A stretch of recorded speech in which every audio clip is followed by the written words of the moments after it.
안녕하세요. 결혼 7년 차에 아이 하나를 키우고 있는 30대 여성입니다. 제가 이렇게 여기에 찾아온 건 제가 비로소 남편과 완전히 남남이 되었거든요.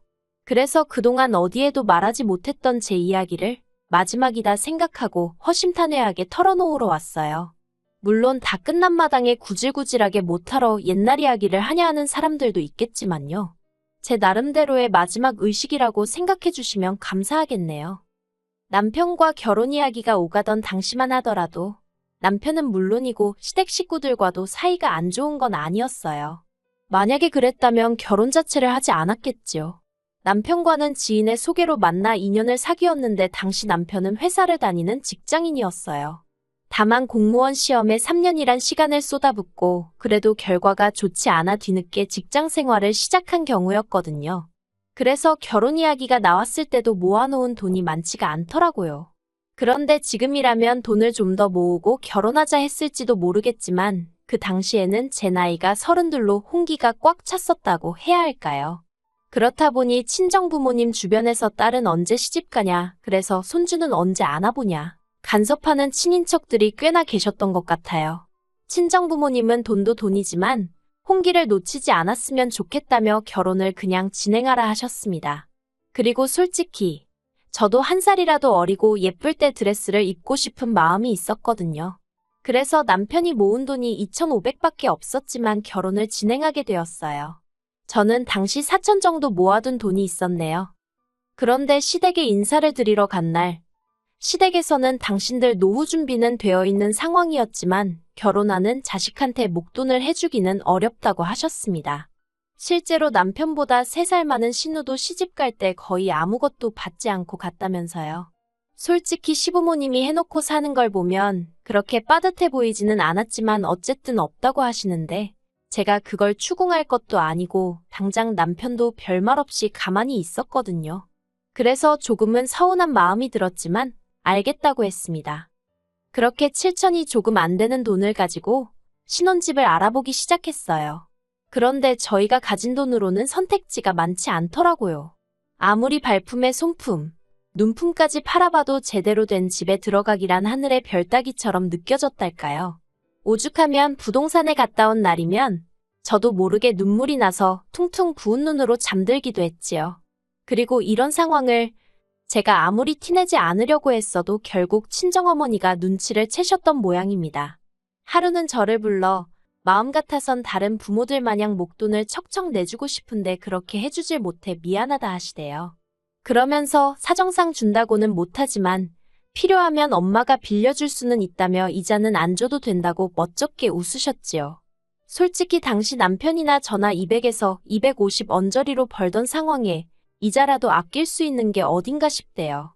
그래서 염치불구하고 친정부모님한테 손을 벌렸습니다. 8천 빌렸어요.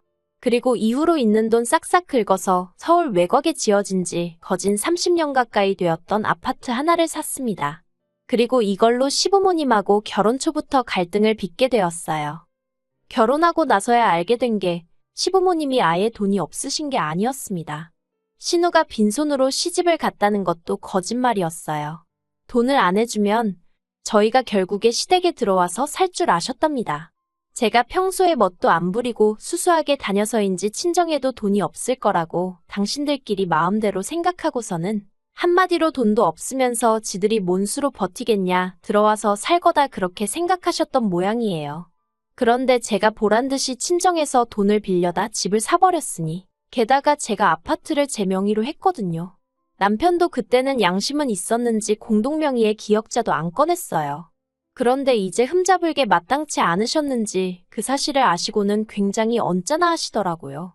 저더러 너는 뭐하나 집안어른들하고 상의하는 법이 없다면서 그렇게 전부 다 네 멋대로 하고 살 거면 결혼은 왜 했냐, 혼자 살지. 정말이지 별소리를 다 하셨어요. 그리고 그런 구박은 애를 낳은 이후로도 한동안 계속되었습니다. 하지만 그런 말도 안 되는 억지와 오해들도 다 참았습니다. 언젠가는 알아주시고 인정해 주시겠지 하는 마음으로요. 그런데 그런 시간은 끝끝내 찾아오지 못할 거예요. 왜냐하면 작년 초에 어머님이 치매 판정을 받으셨거든요. 사실 언젠가부터 어머님은 갑자기 당신이 지금 어디 있는지를 모르겠다며 전화를 해오시기도 했고 걸핏하면 핸드폰을 잃어버리셨어요. 심지어 언젠가는 가족끼리 외식차 방문한 식당에서 느닷없이 잠에 드시기도 하셨지요. 그런데 이럴 때마다 온 가족이 어머님이 피곤하신 거다. 이게 다 며느리인 제가 제대로 못 챙겨서 그렇다는 식으로 얘기했을 뿐 누구 하나 심각하게 생각하는 사람이 없었습니다. 저 혼자만 설마 하면서도 괜히 말을 꺼냈다 다들 어떻게 생각할지 몰라서 생각만 하고 말았던 것 같아요.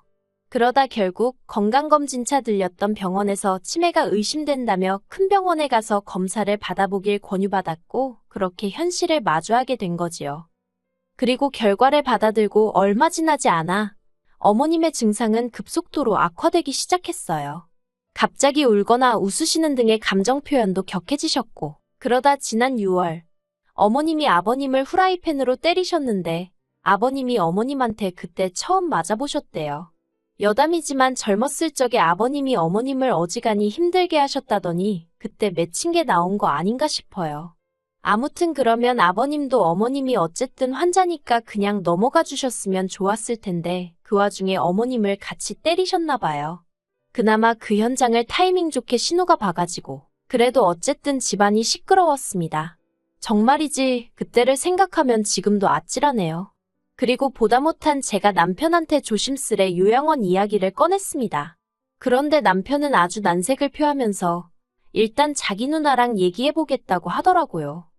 그런데 얼마 후 신우가 연락을 해와서는 저더러 시댁 근처로 이사를 하라더군요. 아버님 혼자서 어머님을 어떻게 돌보냐면서 자식들이 옆에서 들여다봐야 하지 않겠냐고요. 저도 물론 아버님이 힘드실 건 잘 알고 있었습니다. 평생을 대접받고만 사시던 분이 갑자기 아이가 되어버린 어머님을 돌보며 살려니 여러 가지로 애로사항이 많으셨을 거예요. 하지만 저는 아이 때문에라도 친정의 도움이 필요했는데 시댁 근처로 이사를 했다간 친정하고 거리가 1시간 넘게 멀어져 버리니 그럴 수가 없었지요. 그리고 전업인 신우와 달리 저는 맞벌이를 하고 있었기 때문에 시간적 여유가 없었어요. 제가 회사를 관둬도 될 만큼 남편이 월급을 많이 받는 것도 아니었고요. 그래서 결국 합의한 게 저더러 주말마다 아이를 친정에 맡기고 시댁에 내려오랍니다. 와서 아버님이 미처 하지 못하시는 집안일들을 해드리라나요. 솔직히 이미 평일 내내 일과 육아로 지치는 생활이었는데 주말까지 반납하고 일하라고 하니 세상 천지 어느 며느리, 아니 자식이라도 좋을 리가 없었지요. 그래도 어쩌겠나 싶대요. 막말로 어머님이 무슨 죄가 있어 치매를 앓게 되신 것도 아니고 그래서 그래, 할 수 있는 만큼은 해드리자 생각하고 알겠다 했습니다. 그런데 말이 좋아 주말이지. 아버님이 저더러 금요일 저녁에 내려와서 월요일 새벽녘에나 올라가라 하시더군요. 뿐만 아니라 남편은 이 일 저 일을 핑계로 빠지는 일이 잦았지만 어찌된 일인지 저는 그럴 수가 없었어요. 그랬다간 아버님으로부터 불호령이 떨어질게 불보듯 뻔했으니까요.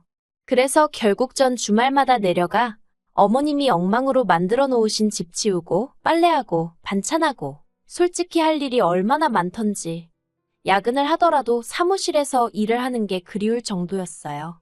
게다가 신우 말로는 평일 내내 매일같이 자기가 시댁을 들여다본다는데 도대체 뭘 하는 건지 제가 해놓은 반찬 말고 다른 반찬은 눈을 씻고 찾아봐도 보이지 않았고 평일 중에는 빨래 한 번을 돌리지 않는 건지 주말마다 산더미 같은 빨래가 저를 기다리고 있었습니다.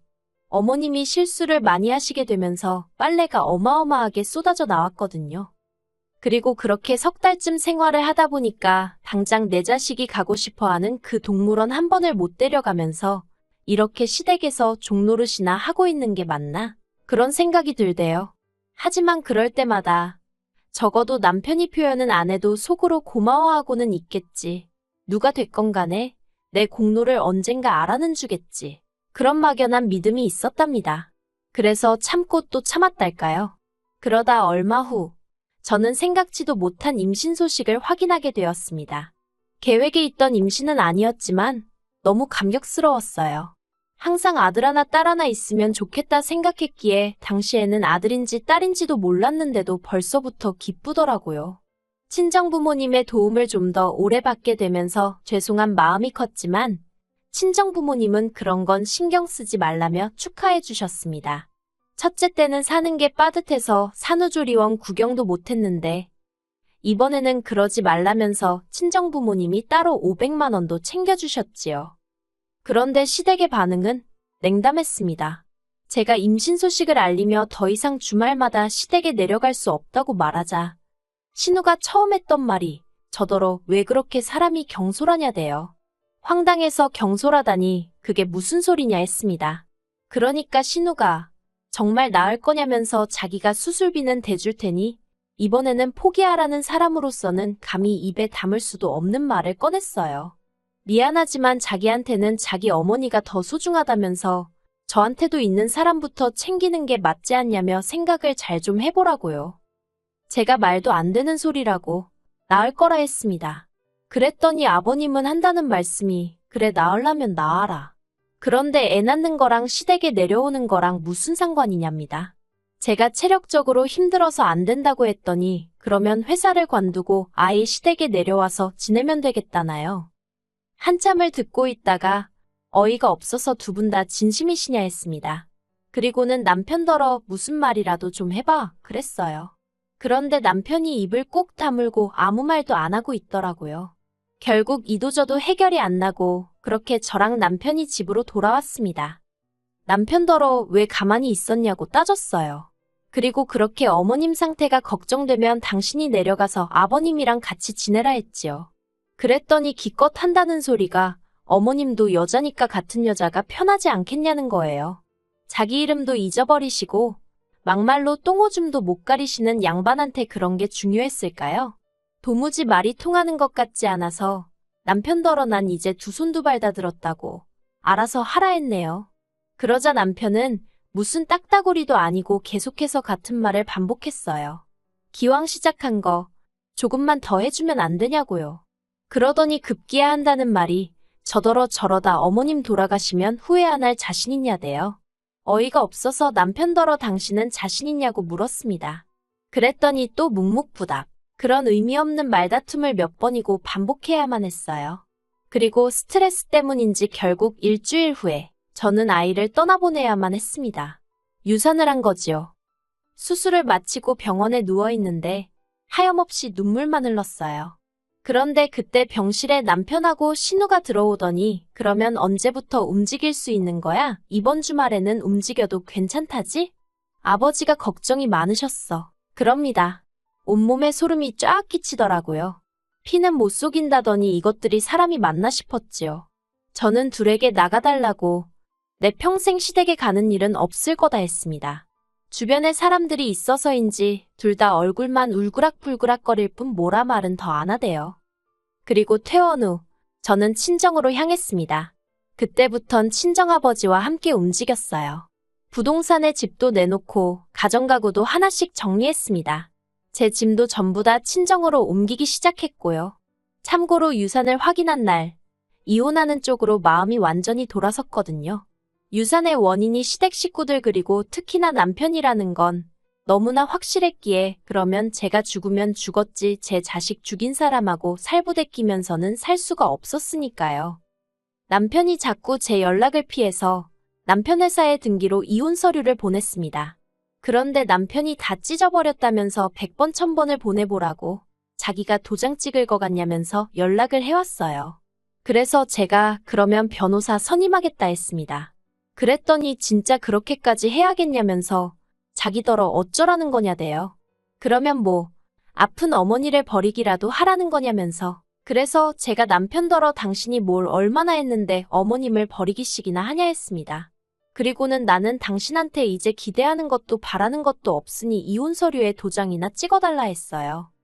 그리고 저는 아버님으로부터도 연락을 받게 되었습니다. 아버님은 아무리 세상이 달라졌어도 이혼하면 여자만 손해라면서 저더러 나갈 거면 제 몸뚱이만 나가라고 당신 핏줄은 두고 가라대요. 생전 손자한테 용돈 10,000원 쥐어줘 본 적 없으신 분이 그제서야 핏줄 어쩌고 하시니 웃겼어요. 그래서 알겠다 했습니다. 솔직히 아버님한테 제 아들을 맡길 생각은 추호도 없었는데 평소 아버님은 툭하면 말도 안 되는 걸로 으름장을 놓곤 하셨거든요. 그래서 저도 세게 한번 나가본 거지요. 그리고 아니나 다를까 제가 지금 아이를 시댁에 데려다 놓을 거냐 하니까 갑자기 당신이 키울 건 아니라면서 일단 기다려보라며 한 발 빼시더라고요. 그리고 그제서야 신우가 저더러 미안하다며 연락을 해왔습니다. 자기가 딸이니까 자기가 좀 더 들여다봤어야 하는데 자기 먹고 사는 게 빠듯해서 저한테 의지를 많이 했었다나요. 그러면서 어머님이 기억이 없으셔서 그렇지 솔직히 이 상황을 아시면 얼마나 속상하시겠냐면서 저더러 다시 한번 생각해보랍니다. 그래서 그런 말 이제 와서 무슨 소용이냐고 그래도 반성을 하시니 다행이라고. 어머님 살아계신 동안 이제라도 그동안 못한 딸 노릇 똑바로 하라 했어요. 그리고 저는 친구 소개로 이혼 전문 변호사를 소개받았습니다. 다행이라고 해야 할지 친정 부모님한테 돈 빌려서 집을 살 때 세무사의 조언을 따라서 증여받은 것처럼 샀거든요. 그렇다 보니 집값이 상당히 올랐는데도 남편하고 나눌 게 없었어요. 정말 그땐 안도의 한숨이 나오대요. 솔직히 이혼하고 나면 혼자서 아이를 어떻게 키우나 걱정이 많았으니까요. 그리고 핏줄 타령하던 시댁 식구들도 막상 제가 이혼 소송 걸겠다니까 애 내놓으라 소리를 안 하더군요. 아무튼 여러 가지로 대단한 집구석이다 싶었습니다. 그리고 결국 소송 대신 협의 이혼했어요. 제 생각이지만 남편도 남편대로 변호사를 알아보고 다닌 모양인데 재수 없으면 저한테 위자료까지 줘야 될 판이었던 모양이에요. 그래서인지 자기가 먼저 꼬리 내리고는 저더러 협의 이혼하자대요. 저도 남편하고의 관계를 질질 끌어가고 싶은 마음은 없었기에 그러자 했고요. 그렇게 저희가 남남이 되었어요. 솔직히 이혼녀라는 타이틀을 가지고 혼자서 아들을 잘 키울 수 있을지 걱정도 되고 두렵고 떨립니다. 지금보다 더 강한 엄마가 되어야겠지요. 저에게 마지막으로 바람이 하나 있다면 나중에 아이가 저를 이해해주면 좋겠다는 거예요. 엄마는 그저 너에게 행복하고 안정된 가정을 주고 싶었다는 걸.